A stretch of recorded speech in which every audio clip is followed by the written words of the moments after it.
Hey guys, welcome back. Let's talk about how to create your very own curriculum. All right guys, welcome back. I am Laura Wilkie with Down Home with Lemon Pie. I am so excited you guys are joining me today for Homeschool Fellowship Friday. Last week I shared with you guys some things that I am thinking about using in our own home. If you missed that video, go back and check it out. You may want to subscribe because this is the time of year that we start planning for next year. And that is exactly what I am busy doing. And one of the things that I have done in the past is create my own curriculum. And it's so much easier than you guys think. It's so freeing, I guess, and so simple, and I wanted to share with you guys how to do it for yourselves. If that is something that you are wanting to do, maybe you haven't found a curriculum that really fits with your family. It doesn't fit with your schedule, or maybe it has different pieces, and yes, you can take those pieces and just omit them, but sometimes after you've omitted so much, you start to realize you've kind of could have done better just creating it yourself. So before you start the new school year after summer, I wanted to go over with you guys how we have done that in our own home. I have been doing it for years. I have flip-flopped between based on what's going on in our life. Sometimes it's just easier to have a planned out, ready to go curriculum. Other times it just is so much better for our family to have something that I am putting together step by step, piece by piece, for ourselves, especially because I have 7 little ones, almost all ages. They range in age from 17 months up to 12 years old. So it's kind of hard to get things that match with most of those ages as far as a curriculum. And having something that you have designed yourself sometimes is so much more, like I said, freeing. If you missed my God Schooling video series, go check that out. If you are looking at creating your own curriculum, go check that out. It will give you so much encouragement, so many tips and information. It is in my Homeschool Fellowship Friday playlist. I also pulled it out and added it to its very own playlist called God Schooling if you want to find it a little bit more easily, and I have linked that below as well for you guys. So that is actually my first tip, and it is let go of cultural norms. If you are like me, if you were brought up, your schooling, as it were, is your background for your personal schooling is from the public school realm, it is so hard to let go of those cultural norms, to let go and let go of some of those things that have kind of bound us. They have to do all of these subjects, and they have to do them all every single day, and they have to do them all just like this, and it has to be XYZ and just like that. It is so tricky. That does not work, and it is setting yourself up for failure. So that is my first tip. Let go of those cultural norms. Like I said, if you missed that God Schooling series, it will be a blessing to you. I promise. If you go back and watch through it, it is 7 videos, and I go through that book almost chapter by chapter, and it's just really good. So that is my first tip. Let go of the cultural norms. Free yourself from those chains, really, that are kind of holding you back and making you feel like you're not good enough and you can't do it. Yes, you can, mamas. You absolutely can. You don't have to have a degree. You don't have to be a certified teacher. Yes, you can absolutely create your very own curriculum that will be perfect and a blessing for your family. So that is my first tip. Now, let's get started on choosing how you're going to do this. How are you going to put it all together? And the first thing I'm going to say is choose your subjects. You may be surprised when I tell you that you do not have to do every single subject that you think you have to do. No, you do not have to do all of those, I guess, traditional subjects every single day or even a couple times a week. You do not have to do it that way, guys. You do not have to do all of those traditional subjects. Even you could take them off for the whole semester. You could even take them off for the year. It is fine. So what you need to do is you need to choose your subjects. What do you want to do for history, or do you even want to teach history? History, I say, is because that's where I always start. I always start with history, but choose your subjects. Do you want to teach a science this semester or this year? You may want to even just plan your own curriculum for one half of the year and then continue on the next part, and based on how the first part goes, you could do it that way as well. But choose your subjects. Do you want to do history? Do you want to do science? And what kind of science do you want to do? What period in history do you want to do? There's so many options, and because I went to public school, I feel like it's just, environmental science, physics, and all of these kinds of things, but there's so many more, guys, and we have been teaching in our home, I would say, non-traditional science. This past year we did food science, and we learned about healthy food and where it comes from, nutrition and the junk that they're putting in our food, all of that. We have also been doing, I would say, like a natural remedy, medicinal herbs science as well. And we've done that a couple times throughout the years. And you just don't have to stick to the cultural norms. Does that make sense? So I feel like sometimes we're afraid to jump out of those. We feel like, oh, those are fun to know, but they're not considered school. They totally are. So choose your subjects. Do you want to do grammar? Do you not want to do grammar? Do you want to just not mess with it? Do you, this semester, we're talking about this semester or this year, however you're planning. Do you want to do a writing component, or do you not want to do a writing component? Do you want to have your kids do a journal thing? Do you not want them to do that?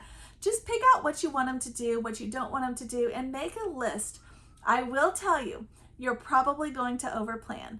That is okay. We will get to that at the end of this video, and that is fine.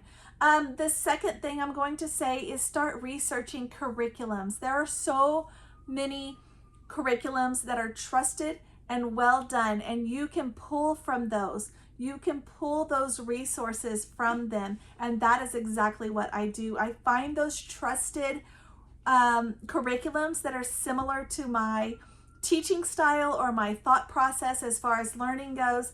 And just to give you guys an idea to get you started, if you are brand new to the homeschool world, some of these are, Sunlight is a great one to choose.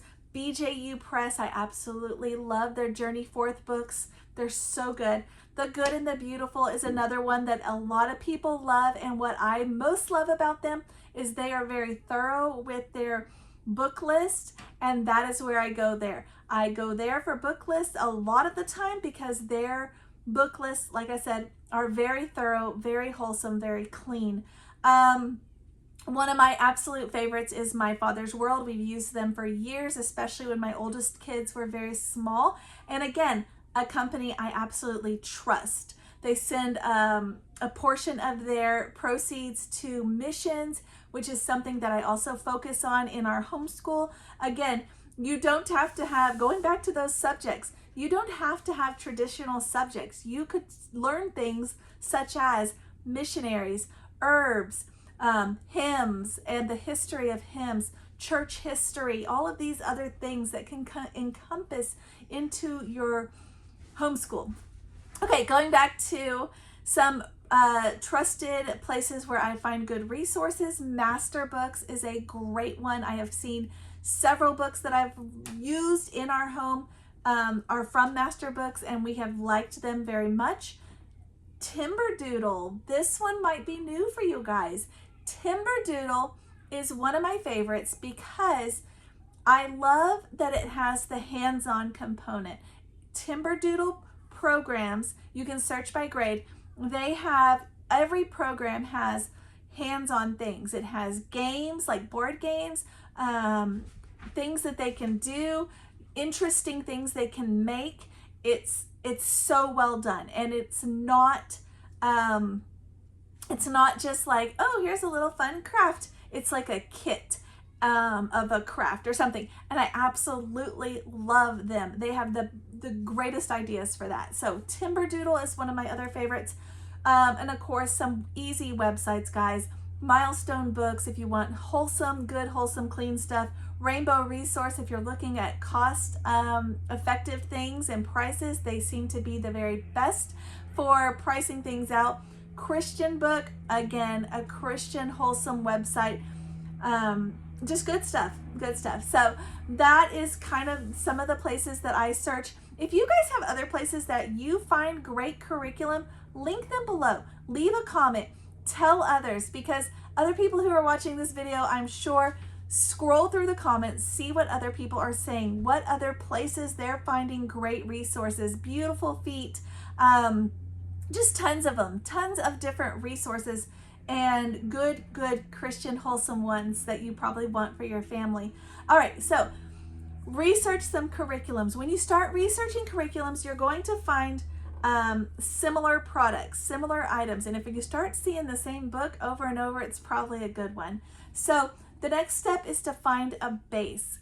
Where are you going to jump off from with your curriculum? Usually I choose a subject such as history, and then I take that time period and I try to find things that circle into that. So I try to find science topics that maybe the scientist was born during that time, or a lot of curriculums are built like this, by the way, so it's a lot easier than you think.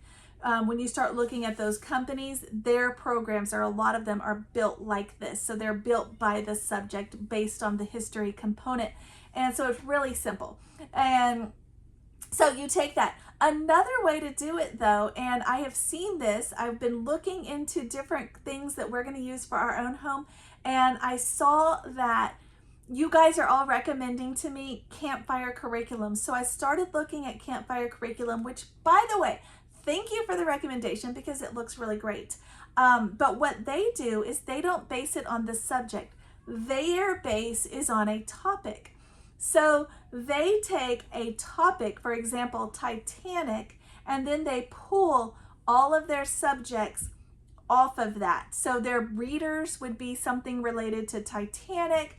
Their science component is related to, I think it was physics and buoyancy and those kinds of things with water. All of the components stem off of that theme, which is the Titanic, okay? So you can take your base either based on topic or based on your subject, okay? Subject would be like if you wanted it to all focus on history or science or whatever. Either way works. Then you just plug in things, okay? You can find supplements and resources everywhere.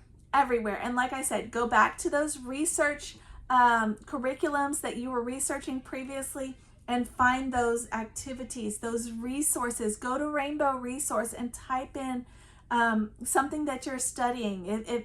Let's just stay with Titanic. So if you're studying Titanic, type that into Amazon. What kinds of things come up? Maybe a Lego build of Titanic would be fun to do. Maybe a puzzle of Titanic would be fun to do. Maybe there's some read alouds that are for your older kids based on Titanic. That would be fun. Or maybe there's some that are younger for your little ones. Maybe there is a museum exhibit nearby or coming into your area that is about the Titanic. Maybe you could go see that. Maybe there's a boat museum. You could add in some fun field trips. That all of this compasses together. You could do the same thing with history.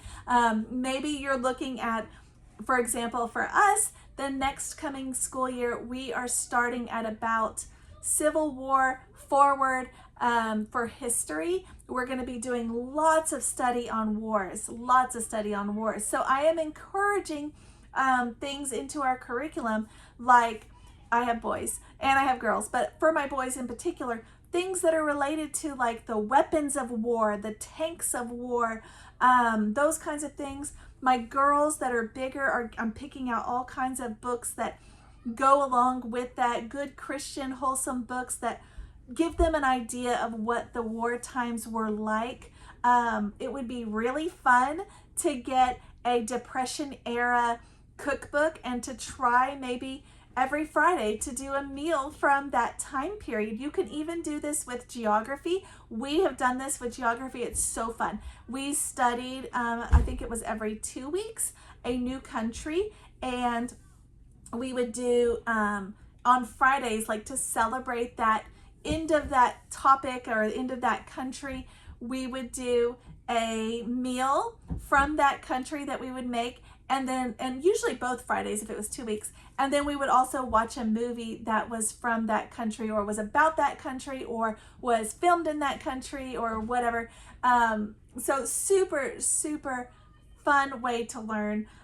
There's so many things. When you start looking into it, there's so many things available, guys. If you are doing, for example, if you are wanting to do nature study, if you're wanting to do like a medicinal herbs thing, there's so much available, guys, for you. In Wildcraft, we have the Wildcraft game, and it teaches you all about that kind of stuff. The Great Outdoors is just right outside, so that's easy, you know, to get some hands on, but get some books about how to do things, how to make different things. It's just so much easier than you guys think. So if you are on the fence about, should I do it? Can I do it? Will it be good enough? Will it have enough topics? Will it have enough information? Will it be enough? I'm going to encourage you guys and say, yes, you can absolutely make your own curriculum. Yes, it will absolutely be very well done. It will be enough. Of course it will. However, I do want to remind you guys, do not be afraid to change it. When you start going down that road and you're planning and your kiddos and you start your school days and maybe you realize, oh, I planned way too much. Take it back a step. Take one of those subjects and take it completely off or move it to next semester. You know, maybe you're not going to even do science this semester. Maybe we do science next semester, or whatever. It's okay. It's your homeschool. So this video is all about how to create your own curriculum. I hope this has been helpful. Like I said, if you've been watching and you have created your own curriculum in the past, link resources, leave comments. Tell me what companies you're looking at when you're looking for trusted resources. Share with others, let them know as well, because that is so good for the community. All right, guys, thank you so much for watching, and I will catch you guys next time.